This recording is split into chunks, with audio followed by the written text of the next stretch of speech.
poppin', everybody?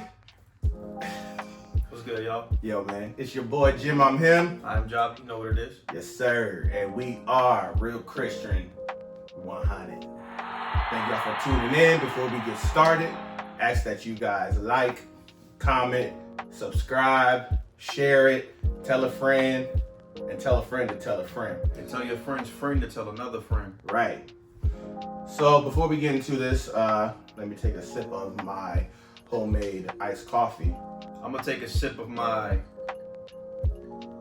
Unbranded water. Alright, so we're working on a new little setup. So this is what we're doing so far. It's gonna have a little bit more upgrades bear with us, y'all. come next week. Let me start. But yeah, I think we got an interesting topic for him today. It's gonna rub some people the wrong way. I think it's gonna really depend on which direction we go with it. I mean, we can really hit this conversation from a couple different angles. But today, we're going to be talking about judgment and hypocrisy. Hypocrisy. Mainly in the church. Not mainly in the church. We're talking about judgment and hypocrisy in the church. And I guess we're going to really be talking about how it affects those in the church, how it affects those outside of the church, how those outside of the church act and respond when they feel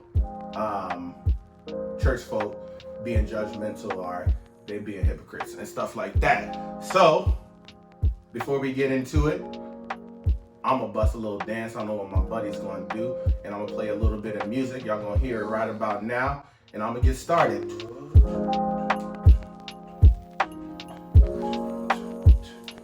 Why is this my dance? Alright, is that's gonna be like the only dances that we ever end up doing? Yeah, so I'm gonna be just doing the Millie Rock, cause it's like really the only dance I really know how to do. I taught myself on YouTube. Little kids taught me, and I just kept moving with it, bro. I don't even know where I got all this from. It's just, I think it just feels good. Culturally embedded in your brain. Alright. So yeah, judgment and hypocrisy, man. Where do we even start, man? I'm gonna let you go. Judgment and hypocrisy. Well, for me, I'm just gonna start with me. You know, the best place I can begin is right here. You know what I mean? I think. You never been a hypocrite, man? Sure, I have. Nah, man. All right, anyways. John? Yeah, man. You? Come on, man. Oh man, you are the holy of holies, I'm man. weak, bro. It's like that. Now, but in all seriousness, though, I think it has to begin here first before we start to nitpick at everybody else. I think the log in your eye. Yeah, exactly. And it's funny because that's the Bible verse I'm actually about to read, which is Matthew 7:5. It says, "You hypocrite, first take the log out of your own eye, and then you will see clearly to take the speck out of your brother's eye." So that's Right. Matthew chapter 7, verse 5. Basically, in a nutshell, it's basically just saying, how can you look at somebody else and not look at yourself? Mm-hmm. We talk about hypocrisy, we talk about judgment, but it's also hypocritical for me to be talking about where I see hypocrisy and judgment, and I have it in my own life. You know what I'm saying? And so I feel like I have to clean here first. You know what I mean? Even God talks about that when he's talking with the Jews. He's basically, with the Pharisees, are basically just saying, you guys are inwardly, you're not clean. He talks about how outwardly your cup is clean. Outwardly, you traditionally, you look like you follow all the commandments and you obey the laws and things of that nature. But inside is where you're filthy at. Right. You know what I mean? And so I think to expound on hypocrisy and judgment in the church, we have to really begin here. You know what I mean? Like, I really got to begin here first. You a good dude, man. It's just the truth, man. Because honestly, that's not where I was. It's not. It's like, nah, I'm gonna keep it a buck, bro. That's not where I was about to start. But but it was convicting. It was convicting. Yeah, but the cool thing is that there's many different angles. Like the angle I'm talking about is just basically, because of the season I came out of and just noticing how easy it was for me to point everybody else out. Shabbat!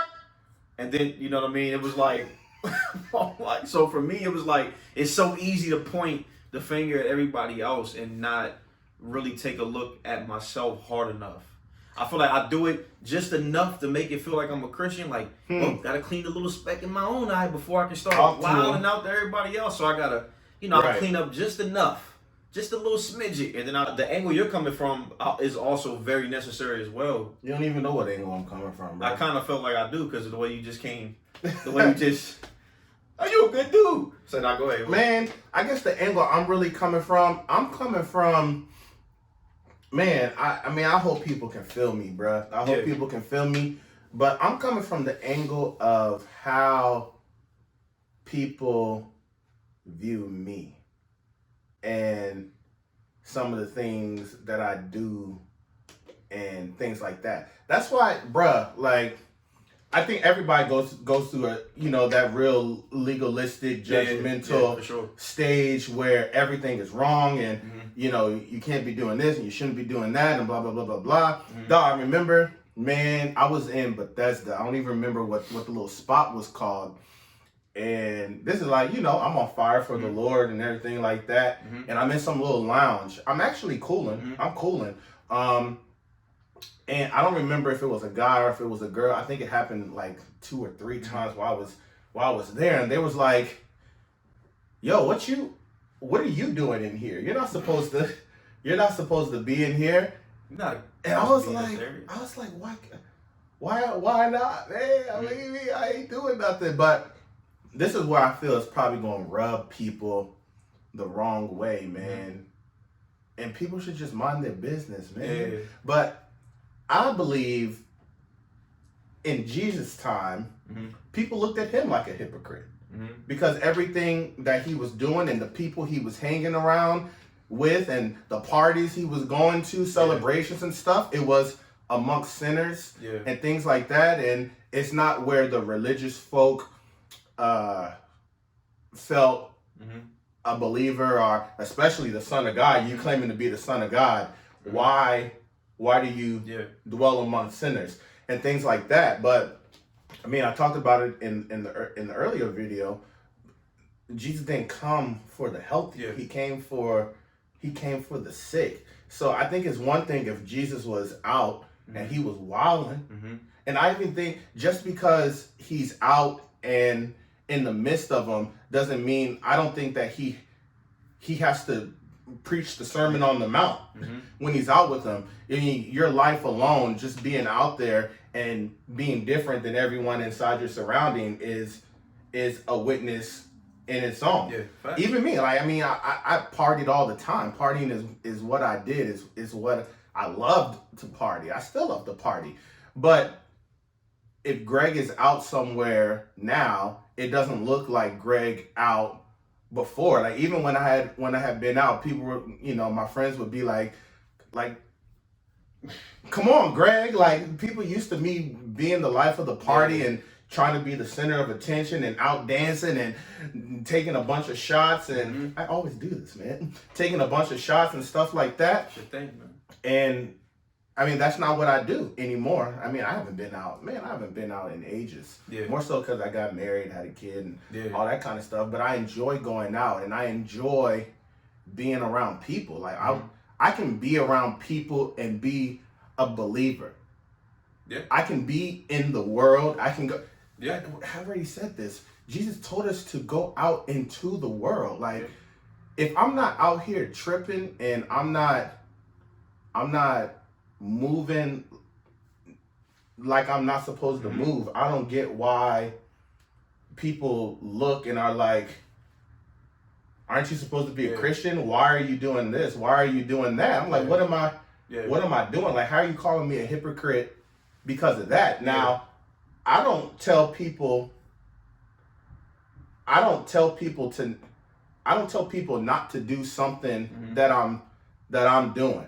Now, so even for example, so if somebody, so I drink, I like to have a drink. I like to drink. But I don't get drunk. I don't be getting drunk. I used to, turn up the whole time. But even like, I I hold people accountable, but I'm not about to be up here. I'm not going to throw it in their face about drinking, or even if they did end up getting drunk or something like that. Like, I'm still not going to throw it in their face. You know, if anything, and I'm glad, like, the people close to me, I'm glad the circle that I have, because it's true accountability. When something goes wrong or you're not moving the way you're supposed to move, you know, your people check you. Check and that's just what it is. There's not no, I don't even want to say judgment, because I really don't have a problem with judgment. I mean, I believe that Christians are supposed to be judged. I mean, we judge every day. We judge all the time. Yeah, man. Like, now, when it comes to like a level of salvation and stuff, I don't think that that's our place to talk about. But, you know, the life that we live in, and if we move in the wrong way, I think that I compare judgment to accountability in a way. Because if you not, I'm judging the life that you live based off of what you're doing. Pattern of behavior. So if you moving wrong, then I'm judging the behavior that I'm seeing. But it's coming from a place of love and a place of accountability. Which is correct, by the way. I just want people to know before I cut you off. I already cut you off. But when you judge somebody, there's a way that you judge a person. And a lot of people in today's time, in our modern society, it's like judgment is this like hateful thing, but it's not. Right. Judgment is an act of love. If you love somebody and you see them straying off on the wrong path, you're gonna say, "Yo, my brother, man, like, how many times are you gonna keep saying, hey, God bless you, God loves you," right? And they just continue to keep God bless you, God love you, God bless you, God love you. You going further away. At some point, you gotta grab him by the shirt out of love and be like, "Yo, I love you, man. You going the wrong way. Right. It's time to come back." Right. Whether or not they heed your advice or your wisdom is on them. But you know, you're doing your part, because you're like, yo, obviously, you know, back in my day when I was, 3 years ago when I was, doing my thing, everybody was telling me, yo, JOPP, you're bugging. I didn't listen to them. I mean, I already know I'm bugging. You went through a while. That was a crazy experience. Yeah, it was weird, because it's like crazy. Like, you go from being this devoted Christian, and then now, like, I went through this 3-year span of doing whatever I wanted to do. And yeah, I still felt bad every time. I wasn't like at 100% satisfaction. And people would keep telling me, like, you're doing the wrong thing, but I was just doing my own thing. And then I felt like you can take a judgment and you can twist it to manipulate it to fit your narrative. Right. What I mean by that is I was completely wrong. The way I was living, what I was doing, I was completely wrong. 100%.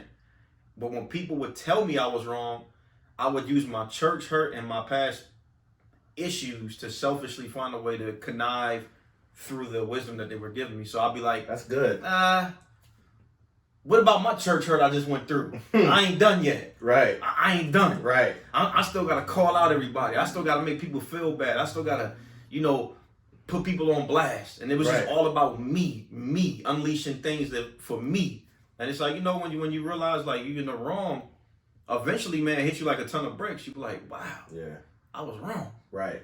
So were those people, you guys wrong for calling me out? Nah, I feel like that was godly inspired judgment and wisdom to try to rebuke somebody. Really? You think so? Like all of it? I wouldn't say all of it, but what I will say is I believe that the people who personally knew me, even though they came at me from everybody came at me from a different angle. Now, I wasn't thinking like this during my situation. During my situation, I hated everybody. Everybody was coming at me wrong. But when I came out of it, I started to see, look, we're human. So even though somebody may come at me a wrong way, I feel like there's some type of authenticity, there's some genuineness in there. Just the delivery is terrible. Right. You know what I mean? And I'm not saying that that's... Man, you're a good dude, man. I mean, yeah, but you're a good dude, but that's why I'm me and you're you, because we both have our own way of expression. You're going to come from a different angle. I'm going to come from a different angle. Yeah. But at the end of the day, And even through all that, I've still never heard you say nothing bad about. I would have ripped every last one of them. I would have ripped them to shreds. Yeah, because you didn't deserve that. Even though, bro, I think when people are going through storms like that, and you know they're going through, and that's why, you know, to the best of my ability, I tried to support you. I tried to be there for you, and you know, if you was tripping, you was tripping, and for sure. You know, it was just like, I mean, that's where he's at right now. Like that's not this season isn't the end of his story. Yeah, exactly. Right now, this is just where he's at right now. So this is my brother. But I love him. I think for us, we end the story. Like how you just said, this ain't the end of the story. I think because we're human, we have this human lens mixed with trying to serve the Lord. Our human-like tendencies take advantage of us a lot of times, because we wouldn't think the way you just thought. We'll just write the story off like, oh, this dude ain't a believer. This isn't just even about me. This is just tying into everything in a totality. But it's like, you can look at somebody's lifestyle at that point in time and say, there's no way you're a believer. Right. But you don't really know their process of sanctification. Because you don't. You don't know where they stand in the process. You're right. Yeah. We like to, we want to sit high, and, we want to know all the, we got our heads on so strong, and we know everything in the Bible, that we just kind of have this posture where it's like, you're tripping, you're tripping, you're tripping, you're tripping. And it's like, that's not the way you want to be, man. So, and even, man, when I was like that I guess I really experienced it the most with some family members. Yeah. I guess at first, I used to always really attack people and tell them, you shouldn't be doing this, and that's wrong, and that's wrong, and that's wrong, and that's wrong.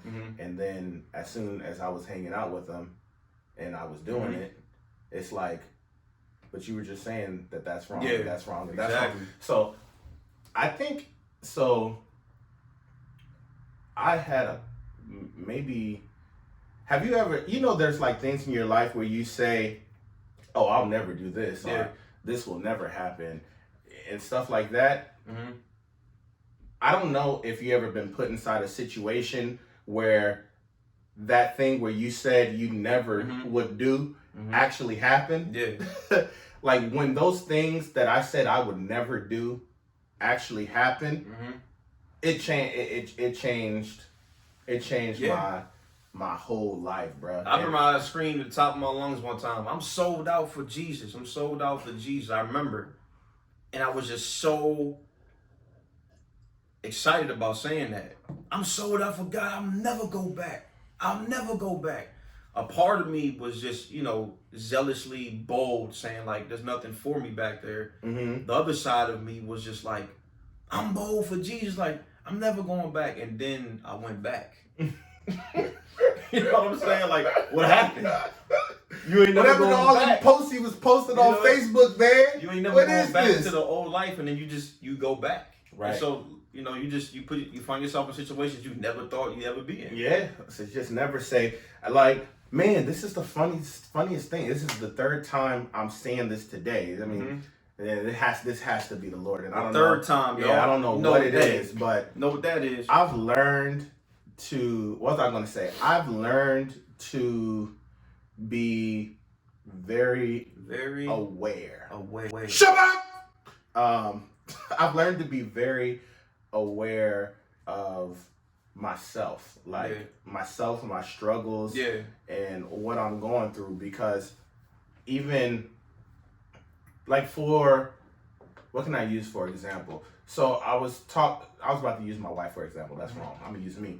So what can I use? Okay, I'll use drinking. Drinking for example. So I have to always be aware that, and this is extreme, but I've learned I have to take extremes. I have to be aware that because I drink, that I could eventually become an alcoholic. Yeah. So if I don't mentally have in my mind, you can become an alcoholic, then I'm completely, what's the word I want? Not naive. This door is wide open that I'm not ready for. So it gives the enemy an opportunity to come in, and I'm thinking that, I'm fine. I don't need to manage how much I drink or when I drink and what I'm doing, because next thing you know, I'm an alcoholic. And then it's too late. So now since I have the mindset of I could become an alcoholic, it like puts me in a place where I'm like, oh, okay. Yeah. I have a handle on this. You know, I have an eye. Why do I keep like on just like I have an eye on this. Like, it's on the forefront of my mind, because I don't want to get caught with my pants down. And I think Christians think that a lot of times that they're a lot stronger than what they are. And next thing you know, you're like, how in the heck did I get here? And I've had so many experiences where I'm like, how in the world did I get here? And it's because I didn't have my guards up. I didn't set the necessary boundaries to prevent me from getting there. So that's why, you know, when I see when people are struggling or people are going through something, are like, that don't faze me. Like, it don't faze me. Christians who sin don't faze me. I sin.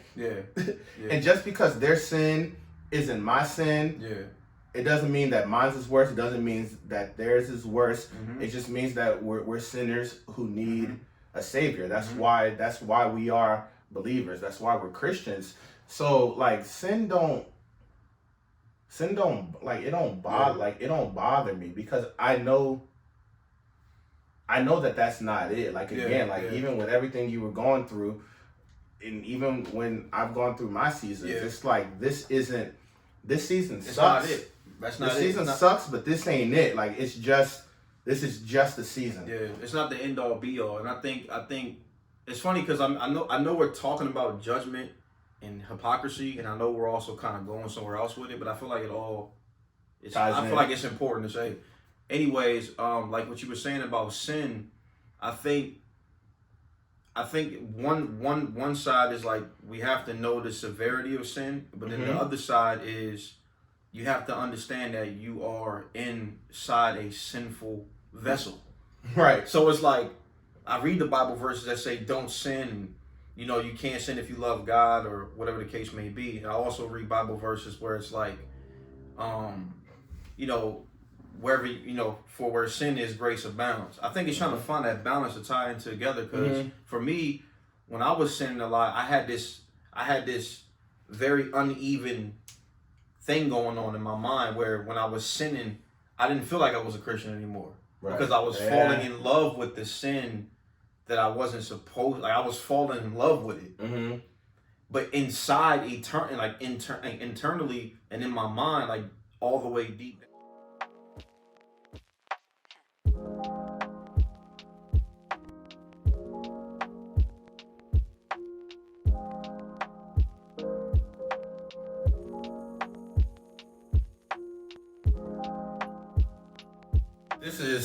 This is our take two, man.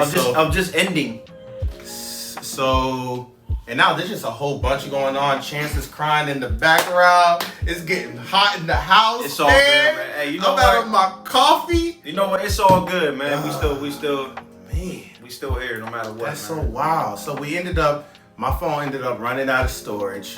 So we were still recording for like another 20 minutes. 20 minutes. Maybe that was God's way of telling us to shut up. Yeah, probably like, yo, shut up. And then we try to record again, and that only got 50 seconds. And then we realized, you know, I have the same iPhone. Why not use yours? And they got more in memory. Yeah. Yeah, man. But now we're here. Yeah, and we're going to make this one quicker. So we just want to close out, because we talked about a whole bunch of stuff. And so I guess if we want to close out talking about judgment and hypocrisy, I guess for me, if you're the one going through judgment and hypocrisy as a Christian, and you know you're in a season where you know you ain't doing what you're supposed to be doing, and you tripping, and you know that's just where you're at right now, and you want to be better, and you have a desire to do better, but you just can't. I mean, I guess my encouragement to you is just remember that this is just a season. It's a season, and this isn't going to last forever. I mean, I've had plenty of seasons where I just completely rebelled against God, and I don't want to say I gave up, but I just didn't care. I didn't care, and I was at a place where I was like, God, I love you. I say I love you, but I'm about to do me, and I sin, and I'm sorry, and I don't want to, but I can't say that I'm really ready to repent. So please don't give up on me. So don't give up on God. God won't give up on you. If you give him your effort, he's going to honor it. It may not,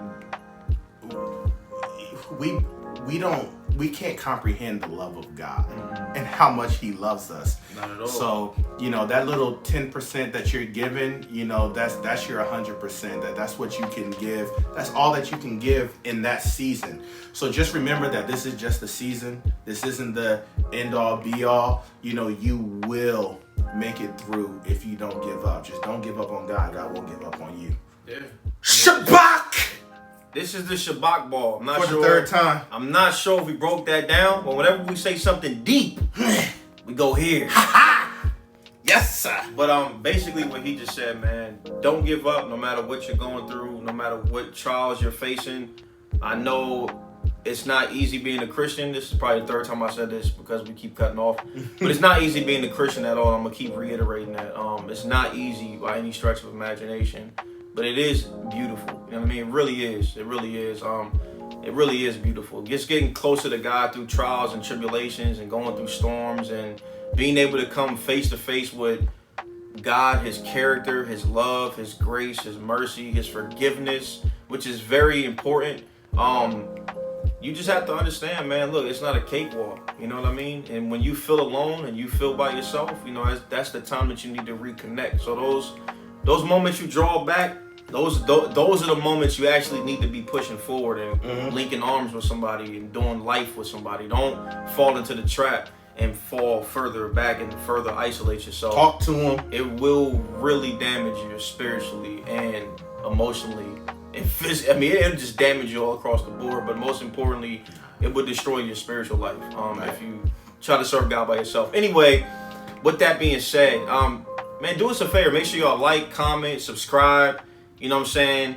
Share it to your friends. You know what I mean? Send the screenshots and all that good stuff. But y'all get it, man. We really appreciate y'all tuning in. Thank you for your time. God bless every last one. Love y'all. Hold on. I want to say something to the people who trying to call people out about being hypocrites and stuff like that. Worry about yourself, man. Worry about yourself, because you ain't got it all together. You got skeletons in your closet, and you got things that you dealing with and that you trying to work on. Like my man said earlier, worry about the log in your eye. Shabbat! And let God deal with the sin inside their life. If you're not there to encourage them and support them through their trials and tribulations, shut up. And on that note, God bless y'all, man. We love you. Tune in next week. We're out. We're out, man. Shabbat!